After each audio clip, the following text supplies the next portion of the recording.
Avec les jeunes agriculteurs, donc on est venu parmi vous dans le canton il y a 2 semaines maintenant, et on avait décidé de soutenir le syndicat local de Congrier et du canton de Saint-Aignan sur des terres qui vont peut-être quitter la commune, le canton et même le département.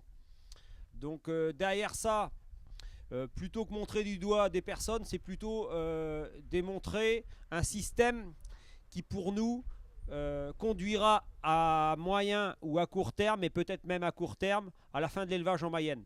Et donc on ne peut pas cautionner dans notre département qu'on est avec le nombre de laiteries et l'agroalimentaire et tous ceux qui travaillent autour de nous, on ne peut pas cautionner que notre département devienne un département céréalier. Dans l'esprit et pour nos communes et tel qu'on a pu modifier, recréer, essayer, quand la loi nous le permettait, un schéma des structures départementales qui permettent en Mayenne en tout cas d'avoir le maximum d'actifs. On a toujours eu cette motivation en Mayenne d'avoir le maximum d'agricultrices et d'agriculteurs pour faire le maximum d'élevage, parce qu'on sait pertinemment bien que c'est par l'élevage qu'on augmente et qu'on garde la valeur ajoutée sur un département. On a aussi quelques céréaliers en Mayenne et c'est absolument pas un problème. Chacun doit vivre de son métier. Néanmoins, quand on vient chercher des terres à 150 km, on peut pas accepter ça. On sait très bien qu'il y a des exploitations, des jeunes agriculteurs, mais aussi des exploitations qui voudraient bien être confortées dans notre région. Donc il n'y a pas de raison qu'on laisse des exemples comme celui-ci.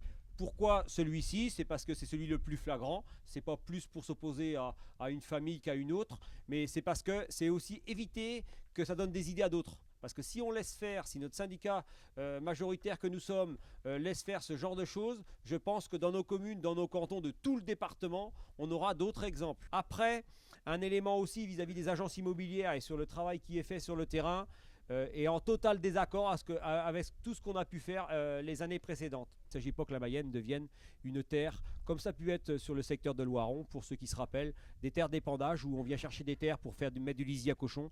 On n'a pas envie que notre département soit une terre céréalière totale. C'est la diversité de notre département, de nos productions. Donc de la même manière qu'on a pu le dénoncer il n'y a pas si longtemps que ça sur le secteur de Loiron, je pense que de la même manière, il fallait absolument qu'aujourd'hui on marque le coup.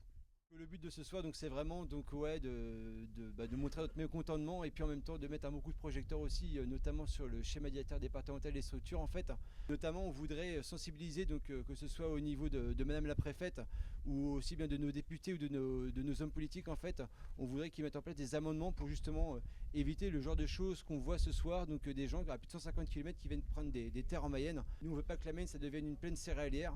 On veut vraiment qu'on continue à avoir de l'élevage et installer des jeunes en fait. Et l'élevage c'est vraiment la richesse, hein, comme tu l'as dit, hein, c'est vraiment les emplois, de l'installation, de l'emploi dans l'agroalimentaire, dans toutes sortes de métiers.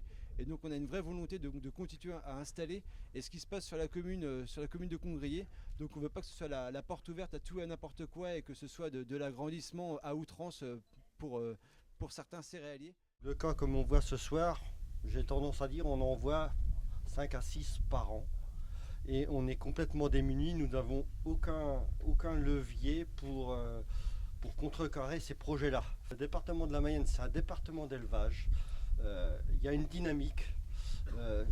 Vous allez me dire si on casse une exploitation, 2 exploitations, c'est peut-être pas grave, mais moi j'ai peur quand même qu'on casse la dynamique. Il faut mettre un frein à ces dérives.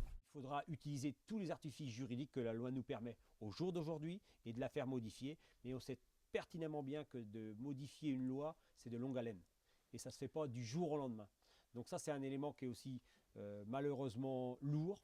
Après, un élément aussi qu'il faut savoir d'un point de vue national, c'est que la loi de la propriété ou les droits de la propriété sont très puissants d'un point de vue lobbying. Donc ce qui fait que par exemple, c'est très compliqué aujourd'hui quand on a des terres qui deviennent urbanisables, elles se trouvent du jour au lendemain alors qu'elles valaient 3 000, peuvent valoir 30 000. Aujourd'hui, il y a un système qui permet aujourd'hui de taxer ces terres-là, mais de manière très très insignifiante. Donc c'est un premier pas, mais je crois que ça devra s'accélérer. Et comme l'ont dit fort justement Samuel et Benoît tout à l'heure, le meilleur levier pour les jeunes agriculteurs et aussi pour les cédants, parce qu'il n'y a pas non plus de raison que les cédants, avec les retraites qu'on connaît, puissent vivre dans la misère aussi le lendemain matin. Donc effectivement, des incitations fiscales ou que le levier fiscal serait suffisamment important pour inciter des cédants à faire des efforts en faveur de l'installation, quand il y a l'argent qui aiderait, ce qui était dit, Benoît, c'est qu'effectivement, ça pourrait faire pencher la balance et aider à faire réfléchir plus longtemps. Par rapport à l'action de ce soir, Philippe vous a dit, on va rencontrer le 1er octobre avec les JA, les parlementaires, avant notre conseil d'administration. Ce qui serait bien quand même, là, comme il y a beaucoup de cantons quand même qui sont représentés, c'est que chacun d'entre vous, enfin chaque canton, essaye d'aller quand même alerter son conseiller général. Plus on sera à mettre la pression, et plus les choses vont remonter, et plus on sera écouté. Donc, notre manifestation de ce soir, bien sûr, c'est un bon point, parce qu'on est nombreux, parce que ça se passe bien. Mais malgré tout, qui fait les lois, ce sont bien nos parlementaires. Donc plus ils vont être interpellés, et plus on a une chance que ça bouge. Nous, au niveau GIA, on doit avoir une réflexion à ce niveau-là, c'est encourager les cédants à transmettre, et notamment, pourquoi pas, il y a plusieurs hypothèses qu'ils peuvent avoir, donc ça serait vraiment en valorisant la valeur économique. Donc plus le cédant serait gourmand et plus il irait vers la valeur patrimoniale et plus il serait taxé. Ou alors un autre levier aussi, un peu comme un système de DJA, mais notamment une prime qui l'aiderait à installer. Donc il y a une réflexion à avoir au niveau départemental, puis même aussi au niveau régional et pourquoi pas national, vraiment pour qu'on ait une politique fiscale qui incite les cédants à vraiment à transmettre et non pas à vendre plus offrant, quoi.